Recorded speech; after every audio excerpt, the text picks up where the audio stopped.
우리는 하나님 앞에서 선을 행하라는 제목으로 말씀의 은혜를 나누도록 하겠습니다. 현재의 상태는 반드시 과거가 반영된 결과이다라고 할 수가 있습니다. 모든 일이 그렇겠지만 사람은 더욱 그러합니다. 어떤 사람의 현재의 성품이 온화하고 너그럽다면, 또는 반대로 화가 많고 강팍하다면, 그것은 그 사람이 살아오면서 겪었던 수많은 일들과 또 경험을 통해 만들어진 결과이다라고 하는 것입니다. 부모로부터 물려받은 타고난 성품일 수도 있을 것이고, 또 가정 환경과 부모님의 가르침을 통하여 자라면서 보고 배운 것들이 나도 모르는 사이에 내 안에 스며든 것일 수가 있습니다. 어찌되었든 중요한 점은 우리의 현재의 모습은 어떤 한 순간의 결과로서 이루어지게 된 것이 아니다라는 점입니다. 우리의 현재의 모습과 상황은 우리가 지나온 삶을 통해서, 우리의 지난날의 그 과거의 시간들을 통해서 그 시간 속에서의 우리의 말과 행동의 모든 것들이 하나의 요소가 되어서 만들어진 결과이다라고 하는 것이죠. 때문에 특별히 하나님을 신앙하며 살아가는 신자들은 무엇보다도 우리가 살아가고 있는 이 하루하루의 삶을 소중히 여겨야 하는 것입니다. 그리고 그 가운데에서 우리가 늘 놓치지 말아야 하는 것은 어떻게 살아가야 할 것인가. 결과보다는 우리의 삶의 그 하루하루의 과정들을 우리가 어떻게 살아가야 할 것인가에 대해서 더 깊이 고민하고 더 깊은 성찰을 우리가 가져야 한다라는 것입니다. 이것이 너무나도 중요한 것은 오늘 우리가 읽은 말씀 가운데에도 우리에게 들려주고 있지만, 하나님께서 각 사람이 행한 대로 보응하시겠다라고 우리에게 말씀을 하셨기 때문입니다. 때문에 신자된 저와 여러분은 이러한 하나님의 말씀을 잘 새겨들어야 할 것이고, 그 하나님의 말씀에 따라 순종하는 그러한 삶을 살아가야 하는 것입니다. 우리가 해야 할 일은 그것밖에 없는 것이에요. 하나님의 말씀을 듣고 지켜 순종하는 것입니다. 그리할 때에 하나님을 신앙하는 신자들은 정말 세상에서 벌어지는 수많은 풍파 속에서도 요동치지 않는 그러한 평온한 삶, 평안한 삶을 저와 여러분이 살아가게 될 것입니다. 오늘 말씀에서 하나님께서는 이런 신자들을 향하여서 너희는 무엇보다 악행하기를 꾀하지 말라라고 말씀을 하시고 있습니다. 그러니까 악한 일을 계획하거나 악한 일을 도모하는 자들과 합력하거나 그런 어떤 악한 일에 대하여 생각하지도 말라라고 하는 것이에요. 이것이 너무나도 우리에게 주는 중요함은 크다라고 할 수 있는데, 왜냐하면 악한 일을 꾀한다라고 하는 것은 하나님 앞에서 사악한 자와 같기 때문이다라고 하는 것이에요. 다 같은 의미로 우리에게 말씀을 하고 계시지만 악행을 꾀하는 자, 사악한 자 다 같은 의미입니다.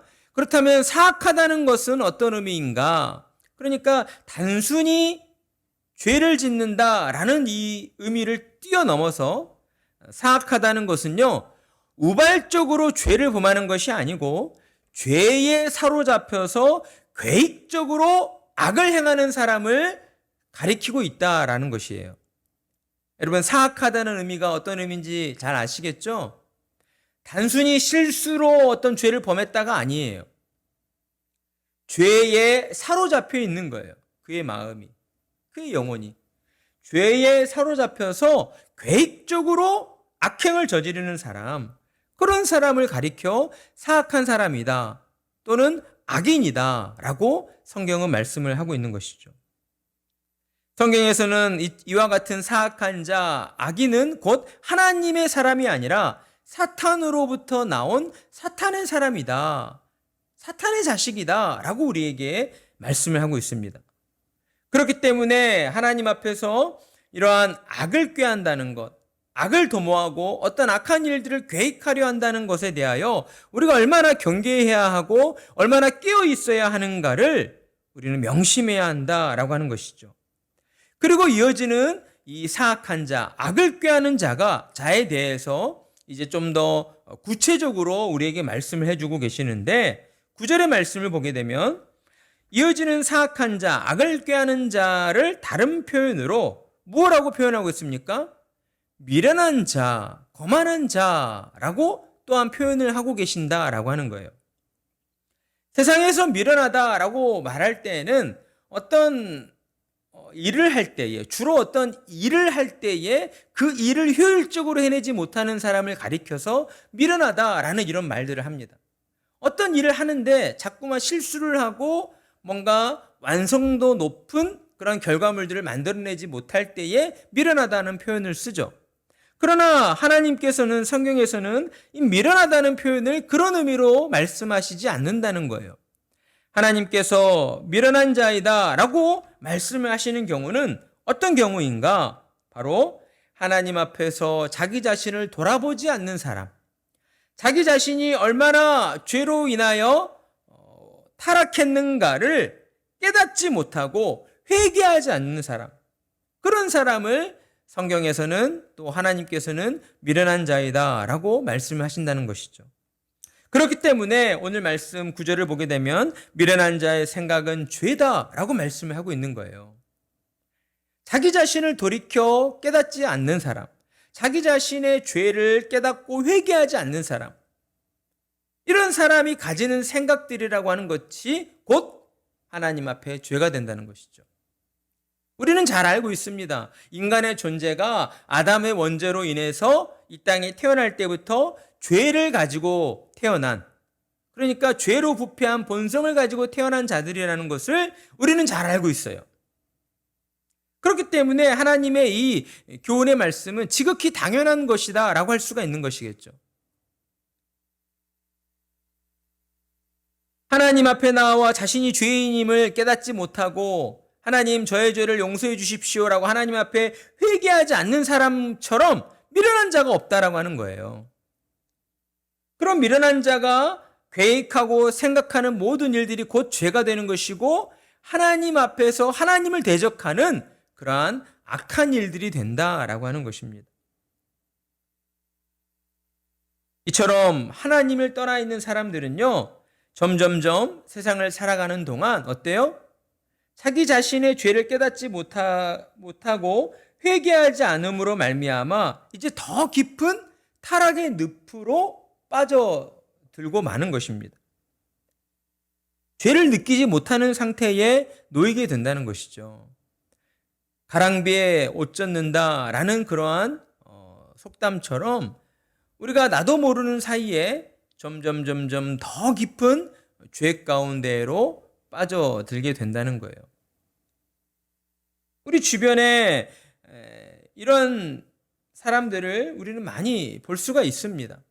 실제 아주 정직하다고 여겨졌고 아주 바르다라고 그렇게 생각되었던 유명 연예인이나 또 어떤 유명한 공인들 또 정치인들 가운데에서도 어느 날 갑자기 그의 어떤 과거의 잘못들이 드러나짐으로 말미암아 한순간에 이제 나락으로 떨어지는 그런 일들을 우리가 종종 보게 되죠.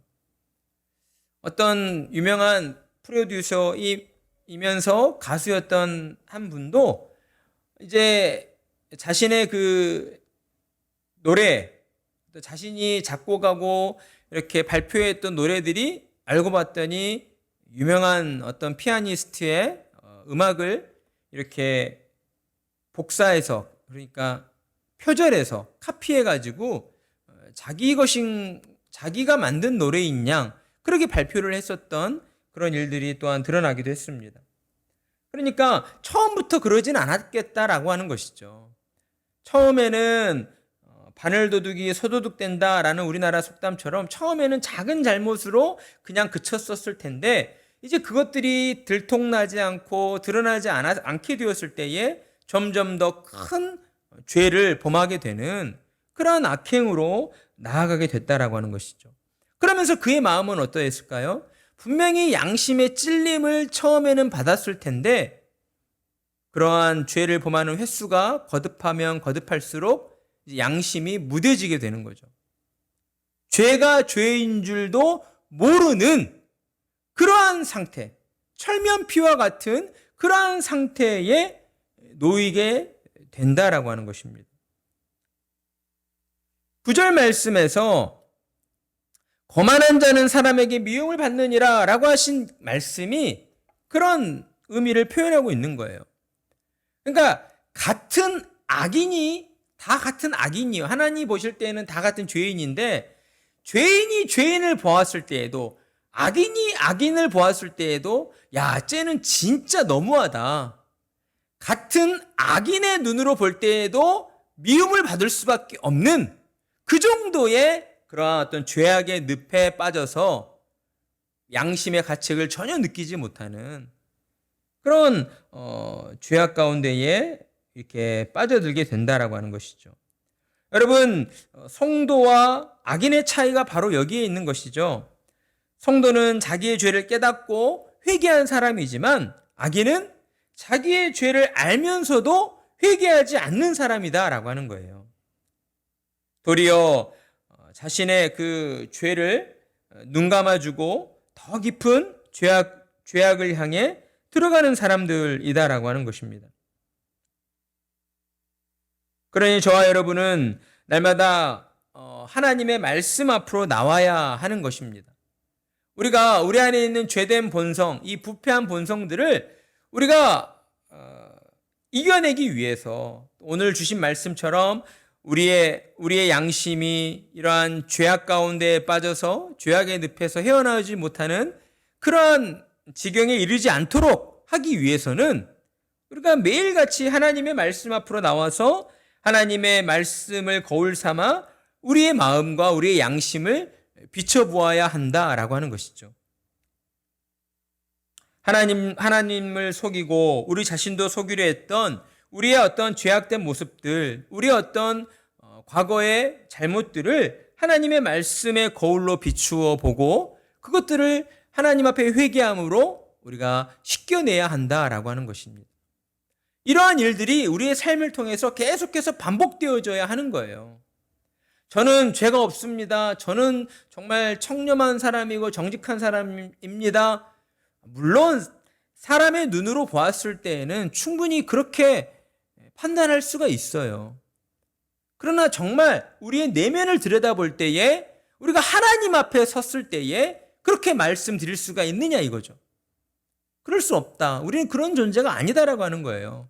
우리의 영혼이 이미 죄로 부패하여서 우리는 나도 모르는 사이에 하나님의 말씀을 세상의 어떤 나의 유익과 적당히 타협하려고 하고 하나님의 말씀에 온전히 순종하려 하지 않으려 하는 그런 우리의 연약함이 우리 안에 있잖아요. 이러한 모습들을 두고 우리가 하나님 앞에 나와서 우리는 회개해야 한다라고 하는 것입니다. 하나님 앞에 나와 눈물로 회개하는 일들이 많으면 많을수록 우리의 양심은 더욱 깨끗하게 될 것이고 우리는 세상을 살아가는 동안 무엇이 옳고 그른가를 어느 것이 선이고 어느 것이 악한 것인가를 우리는 분명하게 구분할 수가 있게 되는 것입니다. 우리 양심이 살아있고 우리 양심이 깨끗하기 때문에 더더욱 하나님이 기뻐하시는 일들에 우리가 몰두할 수가 있게 된다라고 하는 것이죠. 여러분, 우리는 그런 삶을 지향하며 살아가야 합니다.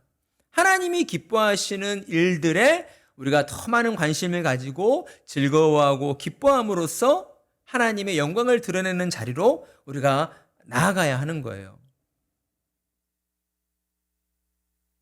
그런데 만약 저와 여러분이 악을 꾀하는 자들과 함께하며 여전히 우리 자신의 그 죄악됨을 우리가 알면서도 모르는 채하고 하나님 앞에 회개하지 않는 그러한 미련하고 거만한 죄를 범하게 된다면 어때요? 하나님은 우리에게 그에 합당한 징계와 또 환난을 내리신다라고 하는 것입니다. 10절의 말씀이 그것을 의미하고 있는 거예요. 내가 만일 환난 날에 낙담하면 내 힘이 미약함을 보임이니라. 죄로 부패한 인간의 본성은 어때요? 언제나 사람들 앞에 섰을 때, 세상으로 나아갔을 때에 나의 어떤 약점이나 나의 약함을 드러내 보이려 하지 않습니다. 왜 그럴까요? 우리의 죄로 부패한 본성이, 우리가 살아가는 이 세상이 불완전하고 또 죄로 타락했고 세상 가운데에는 악한 일들이 참 많다, 악한 사람들도 많다라고 하는 것들을 우리가 본능적으로 느끼기 때문에 그런 것이죠. 그렇지 않겠습니까? 우리가 살아가는 이 세상이 천국이에요. 유토피아. 말 그대로 죄가 없어요. 그러면 우리가 사람들 앞에 서서 우리의 약점을 드러낸다든지 이런 일 자체가 존재하지 않겠죠. 모두가 다 행복하게 해피하게 살아가는데 거기에서 다른 사람과 나를 비교할 일도 없고 다른 사람들 앞에 섰을 때에 나의 어떤 부족함이나 나의 연약한 부분들을 드러냄으로써 내게 불이익이 주어지게 될까라고 하는 그런 어떤 걱정과 염려를 할 필요가 전혀 없는 것이겠죠. 그런데 우리가 사는 이 세상은 죄로 타락한 세상이에요. 때문에 사람들은 자신의 약점을 드러내려 하지 않아요. 도리어 무언가 더 많이 가지고 있는 것처럼 거만하려 하고 사람들 위에 군림하려 하고 내가 더 저 사람보다 나은 사람이라고 하는 것을 드러내고 자랑하려 해요. 그러한 죄된 우리의 어떤 부패한 본성을 이렇게 꺾는 일이 어떻게 일어납니까? 하나님의 징계하심을 통해 일어나게 된다라고 하는 것이죠. 우리가 말씀을 통해서도 바울이 이렇게 고백하잖아요. 약할 때 강함이 됨이라. 하나님께서 나의 약함을 통하여 하나님의 강함을 나타내신다라고 고백을 하고 있는 것처럼 우리가 우리 자신의 그 죄악됨을 우리가 알면서도 모르는 채하고 우리의 부패함과 우리의 연약함을 하나님 앞에 나와 회개하지 않을 때에 하나님은 우리를 그냥 내버려 두시는 것이 아니라 그냥 내버려 둔다면 그 사람은 하나님의 자녀가 아닌 것이에요. 사생자, 하나님께로부터 버림받은 사람일 뿐이지 하나님의 자녀가 될 수 없어요. 그런데 저와 여러분이 하나님의 자녀가 맞다라고 한다면 하나님은 우리에게 그에 합당한 회개하지 않는 우리의 그 불량한 양심을 향하여 하나님께서는 징계를 내리신다라고 하는 것이죠. 하나님의 징계, 하나님의 그러한 훈육이 우리의 삶에 주어지게 되면 우리는 정말 그런 고된 시간들을 보내게 될 것입니다. 하나님은 그냥 단순히 매 한 대 때리고 끝내시는 분이 아니시거든요. 우리가 철저하게 우리의 잘못을 깨닫고 뉘우쳐서 하나님을 향하여 돌아서도록 우리를 그렇게 다루시는 하나님이시거든요.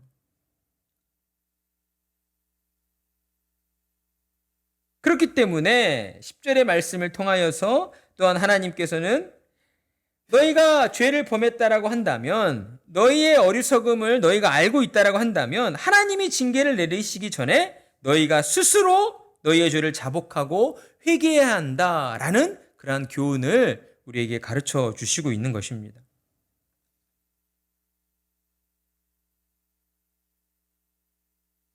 하나님 앞에 나와 하나님의 말씀을 듣고 우리의 마음과 양심, 우리의 삶의 모습들을 비추어 보면서 우리 스스로 우리가 얼마나 연약한 존재이고 얼마나 완악한 존재인가를 하나님 앞에 인정해야 한다라고 하는 것이죠. 그리고 하나님 앞에 우리의 그 연약함을 드러내고 하나님의 은혜와 도우심이 없이는 우리가 온전히 설 수가 없습니다.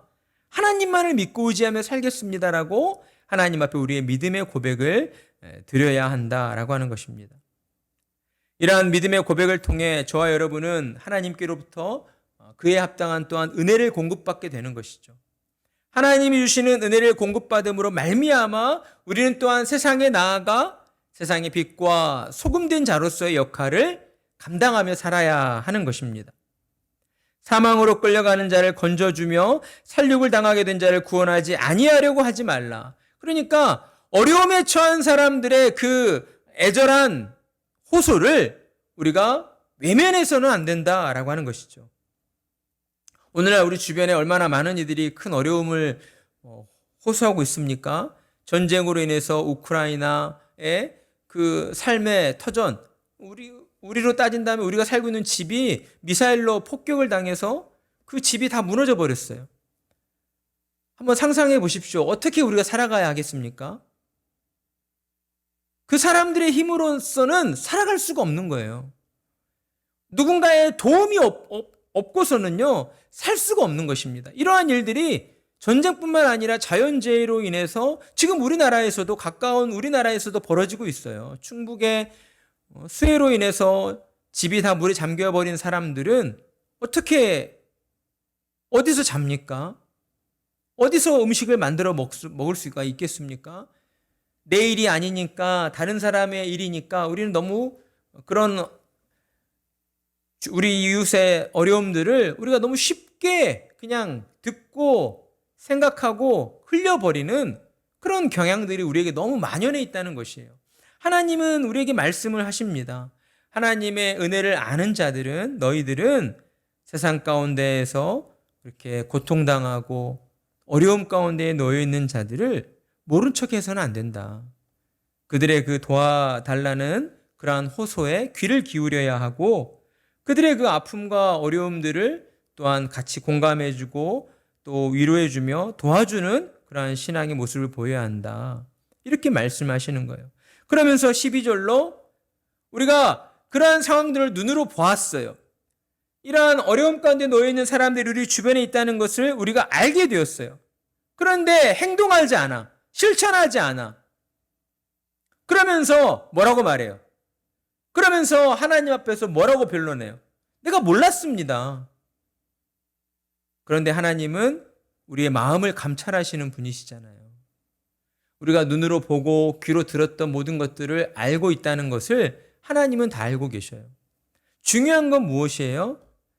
하나님의 말씀을 우리가 들었다면 하나님의 말씀과 가르침대로 우리는 순종하는 자들이 되어야 한다.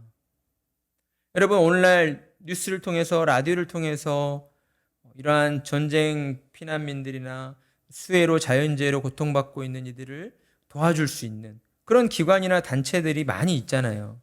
그리고 거기에 전화 한 통 하면 전화 한 통에 3,000원, 10,000원, 이 돈이 모아져서 그 돈으로 그 어려움 당한 사람들을 도와줄 수 있다고 하거든요.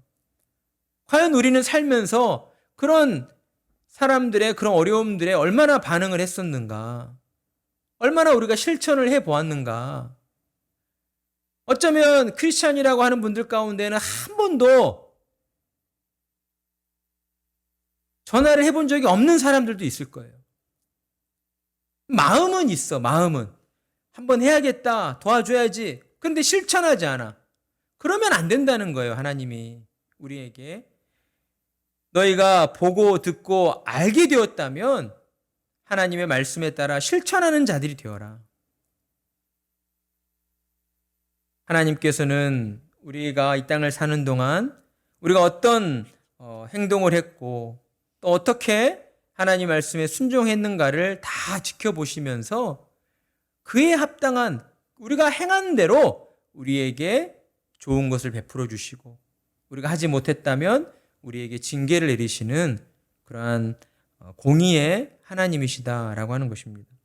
그러니 저와 여러분은 무엇보다도 명심해야 합니다. 하나님의 말씀을 듣고 하나님의 말씀에 우리의 마음과 양심을 정직하게 비추어 보고 하나님 앞에 회개함으로써 하나님의 말씀에 순종하는 자리로 나아가야 한다.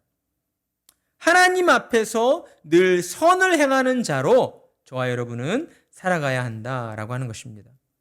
그래야 할 때에 하나님께서 함께 해주시는 그러한 평강의 삶이 저와 여러분의 삶에 이어지게 될 줄 믿습니다. 기도하겠습니다.